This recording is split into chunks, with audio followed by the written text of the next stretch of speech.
AIMIM और अपना दल कमेरावादी सहित अन्य क्षेत्रीय दलों की मदद से उत्तर प्रदेश में एक नए सियासी मोर्चे का गठन किया गया। सीधे तौर पर असदुद्दीन ओवैसी और पल्लवी पटेल इस मोर्चे की अगुवाई कर रहे हैं। वाराणसी में एक बड़ी जनसभा आज होने वाली है, जिसको लेकर तमाम जो समर्थक हैं पीडीएम न्याय मोर्चा के, वो यहाँ पर मौजूद हैं और एक बड़ी जनसभा भी शाम को संबोधित की जाएगी। हमारे साथ प्रदेश अध्यक्ष शौकत अली जी जुड़े हैं, हम उनसे बात करेंगे।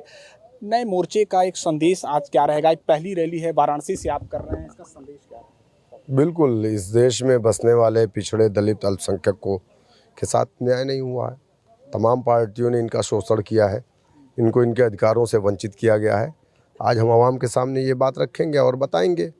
हमने एक प्लेटफॉर्म दिया है। इस देश में हुकूमत करने वाली अब तक की जितनी भी पार्टियां हैं, इन लोगों ने लोगों के साथ न्याय नहीं किया, इंसाफ नहीं किया।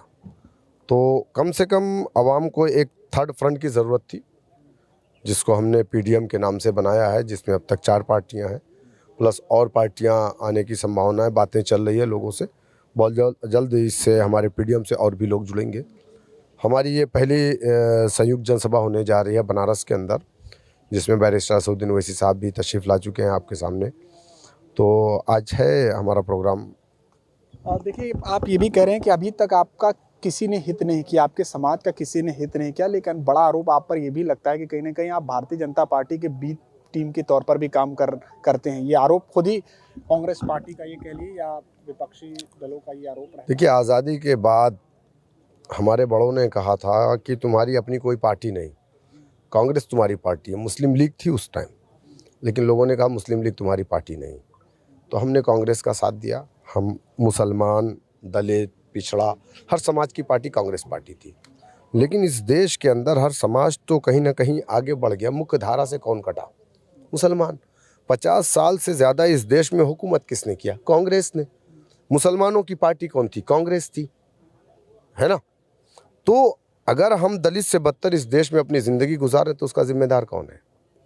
जब मान्यवर काशीराम ने देखा कि दलित समाज, जाटो समाज जो है दलित का 12% उत्तर प्रदेश में, उसके हालात बद से बदतर हुए। 131 एमपी हिंदुस्तान की पार्लियामेंट में SC ST समाज का बैठता है, उसके बाद भी वो समाज दबा कुचला था, उसे इंसाफ नहीं मिल रहा था। तो मान्यवर काशीराम जब घूम घूम करके अपने समाज के लोगों को जागरूक कर रहे थे, तो यही इल्ज़ाम उनके समाज के लोगों ने उन पर लगाया था कि ये जनसंघ से पैसा पाके कांग्रेस को नुकसान करने आया है। लेकिन वो समाज इकट्ठा हुआ 12%, तो 4 मरतबा अपनी कौम की बेटी को उसने यहाँ का मुख्यमंत्री बनाया। आज आप बता दिए सरकारी नौकरियों में हम कितने हैं और हमारा दलित समाज कितना है? हम 0% है, 1%, कहीं कहीं किसी विभाग में तो 0% है। तो कौन जिम्मेदार है? देखिए, लोकतंत्र में जिस समाज का अपना डंडा, अपना झंडा, अपना नेता नहीं होता है, उस समाज को लोकतंत्र में न्याय नहीं मिलता है। चलिए, एक सवाल और हम करेंगे। बड़े एक बयान की चर्चा है असदुद्दीन ओवैसी की, जिन्होंने मंच से कहा है, सीधे तौर पे कहा है कि ये शैतानी ताकतों को ख़त्म करने का एक वो है। फिर उसके बाद उन्होंने सीधे सीधे प्रधानमंत्री मोदी पर तंज कसा है, क्या कहेंगे? नहीं, देखिए, सबसे पहली चीज़ तो ये है कि हमारे देश के प्राइम मिनिस्टर, जो 140 करोड़ लोगों के प्राइम मिनिस्टर हैं, उन्होंने जो एक बात कही कि यहाँ का पैसा ला करके वहाँ बांट दिया जाएगा, तुम्हारा मंगलसूत्र बेच दिया जाएगा। सबसे तो मैं उनके इस बयान की मजम्मत करता हूँ, खंडन करता हूँ। एक प्राइम मिनिस्टर को ये बात नहीं बोलना चाहिए, लेकिन क्यों ना बोलें? क्योंकि उनकी ट्रेनिंग ही वहाँ पर हुई है, RSS के मुख्यालय में। दूसरी चीज़, अगर हमारे लीडर ने ये बात कही है कि शैतानी ताकतों को रोकना है, तो यकीनन उन्होंने सही कहा। जो लोग हमारे देश के संविधान को बदलने की बात कर रहे हैं, वो इस देश की शैतानी ताकत है। जो लोग हमारे देश में एक मखसूस तबके के लोगों को निशाना बनाते हैं, गोश्त के नाम पे मॉब लिंचिंग कर दी जाती है, मस्जिदों पर घुस करके भगवा झंडे लहरा दिए जाते हैं, लोगों के मस्जिदों के सामने खड़े होकर के डीजे बजा करके डांस किया जाता है, तीर बना करके यूं इशारा किया जाता है कि मस्जिदों को निशाना लगाया जाता है। ये शैतानी ताकतें इसी को बोलते हैं, जो देश के अंदर हमारे देश की स्थिरता को बिगाड़ना चाहते हैं। ठीक है, एक अंतिम सवाल। आज सपा प्रमुख अखिलेश यादव ने कन्नौज से नामांकन भरा है और कहीं ना कहीं उसको लेकर भी पूरे प्रदेश हो या देश हो, उसको लेकर कई बातें कही जा रही हैं।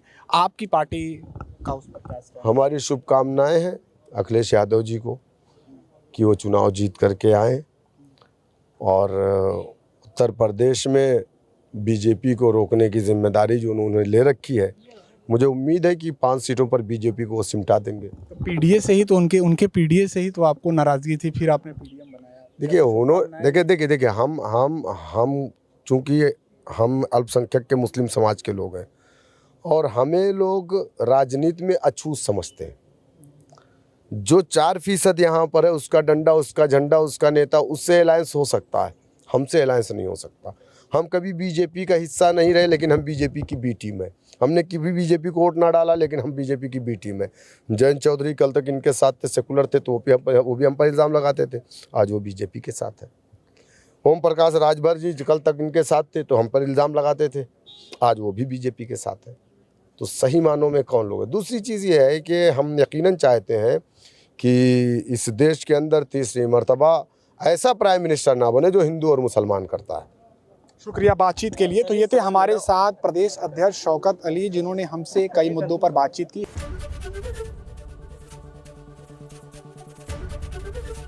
एबीपी गंगा, खबर आपकी, जुबान आपकी।